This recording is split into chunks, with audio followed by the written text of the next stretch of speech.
What's up guys, Matt here coming at you with a quick look at a couple new servos from EcoPower.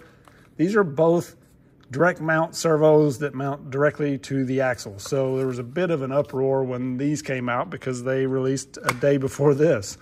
And there was kind of a fight over who had the design first. I don't know, I really don't care. But these two are very similar. This one does have a little more torque according to the specs on them. This one is around 173 ounce at 8.4 volts. This one's right around 200, I believe it is. So this one's also like $5 more. So really, you're probably gonna be better off to go this way, but at some point I will kind of run this one, test it as well. This one's been great, but what really interested me the most was this option from EcoPower.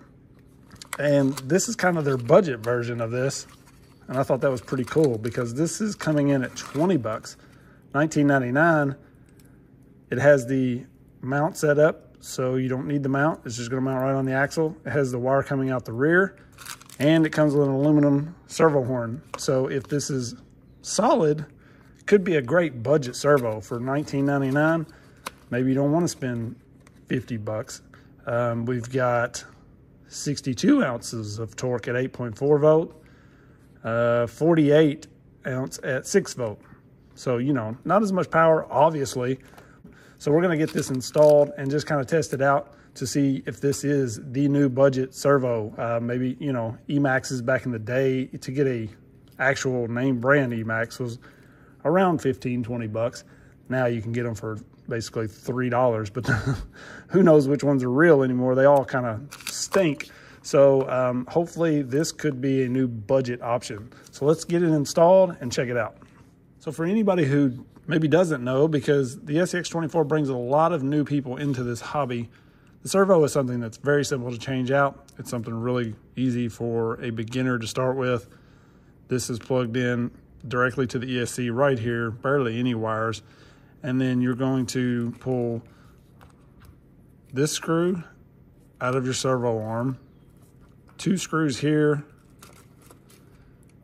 here, and here. Pull it out. All right. Now for this servo, we're going to also go ahead and take this servo mount off. So you're going to have to take the top 2 screws out of the diff cover here. And then we're going to have to take the screw out of the upper link back here. So we're going to do away with this. As you can see, all of that is now built into the servo.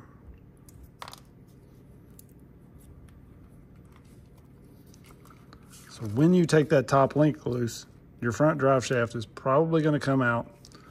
That's fine. You can put it back later. I'm going to go ahead and get this in place. All right, so you can see there we've got a nice aluminum servo horn. The one thing I noticed that I like about these is they have 2 mounting points for your upper link here. So if you're kind of playing with your upper links, want to roll that axle just a little bit, or just trying to get different links to fit, this only has 1 mount there. So just having that extra tab, I mean, it's not completely needed, but it is nice that it's kind of built in. So that is nice, and this budget version has that as well. Now it's all mounted up nice and clean. At this point, we will want to turn everything on. So we're going to turn our transmitter on, power up the truck, and you'll see the servo is working. And that's when we want to put our arm on so that we know it's centered. So it's probably best to go ahead and put this clamping screw in right now. Just tighten it down a little bit. And there you go. Now we know this thing's centered up. Once you get your screw screwed into the front, you can go ahead and clamp this down. It's just extra assurance that it's not going to come loose. Now, because of the teeth, you may be off center just a little bit. You may have to adjust it just a little bit. There we can see. It's definitely not super fast.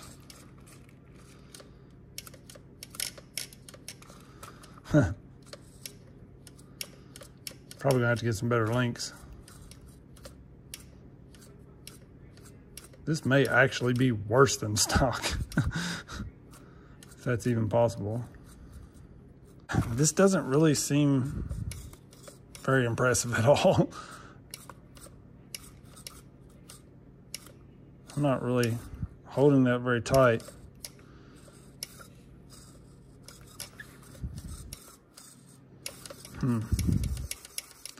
Definitely not a powerhouse. It stalls out as soon as you... I mean, some of that is steering links, but the stock servos seem to do a little bit better than that, to be honest. Yeah, I don't know about this one. Let's go run it, just see how it does. But I'm not so sure this is much of an improvement, to be honest. Besides mounting directly to the axle, it seems to be pretty weak. So let's see how it does out here crawling.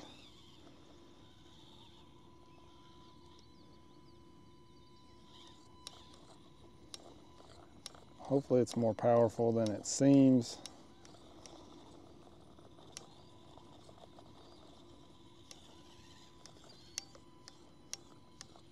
And I'm just working this steering just to try to find a point where it's going to stall.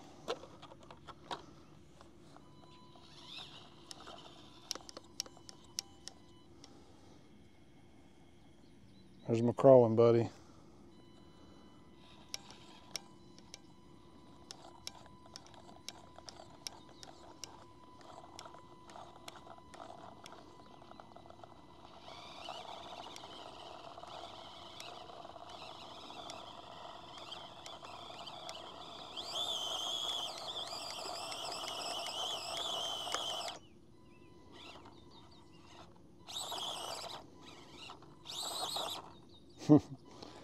This truck's just not going to get over that apparently, but there we go. The steering is holding up though.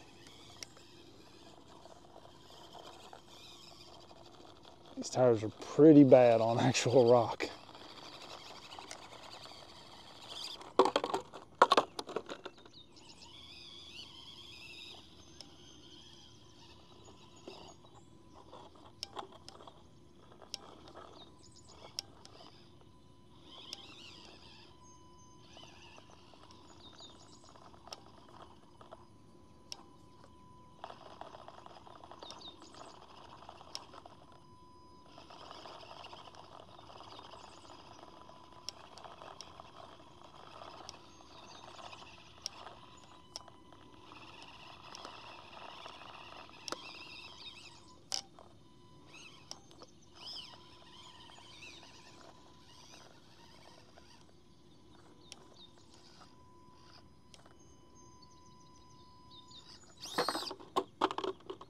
Stock truck. And it's doing nothing. There's a little bit of pressure on that, but not a lot. Any halfway performance servo would be able to turn those tires there. So I'm not so sure this is really worth the 20 bucks. Unless you just have $20 and that's it to spin, and there's the motor stalling out. I don't see this being a servo I would ever buy.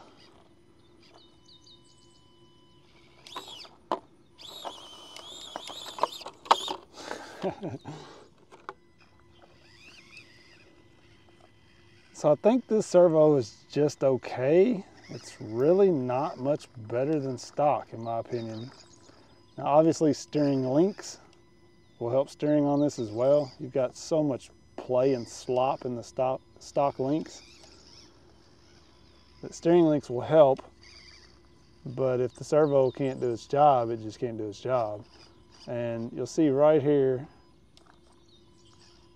if I get in this spot and get pressure on it, sometimes it don't want to turn.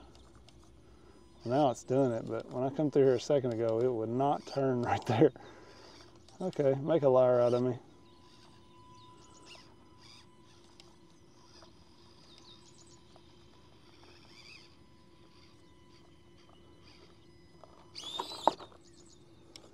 Can't believe I made it through that.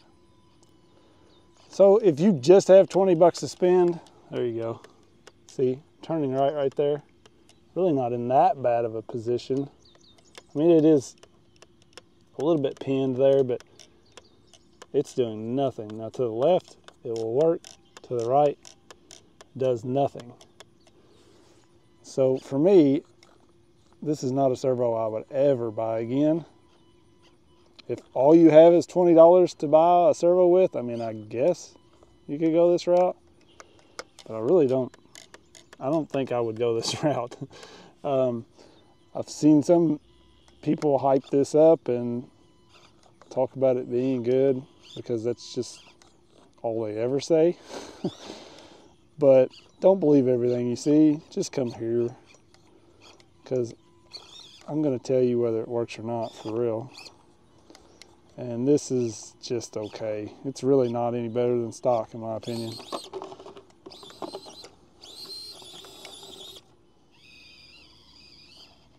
So I might have to say save your money on the $20 version.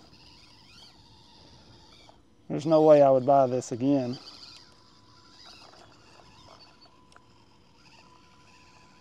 I will probably take this one out and try the other version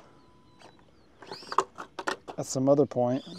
Or maybe we'll put it in something that's got some weight added already and can actually do something. This truck really can't do much out here. But just in the little bit of time I've ran it in completely stock form, I've not been impressed with this servo. And the truck is definitely not impressive. But that's where, like, it will get you by in a stock truck like this, but you're probably going to add some weight and different wheels and tires and stuff to get a little more performance at some point. And then I feel like this servo is going to be just like the stock one. It's just really not going to do you any good. So you guys let me know what you think, if you've tried this or if you're going to try it. But my recommendation is save your money. For 20 bucks, I mean, it's nice it has an aluminum servo horn. That's really about it. Don't seem to work all that great. I appreciate you guys sticking around. Don't forget to like, subscribe, click the bell. We'll test the other one soon. Peace.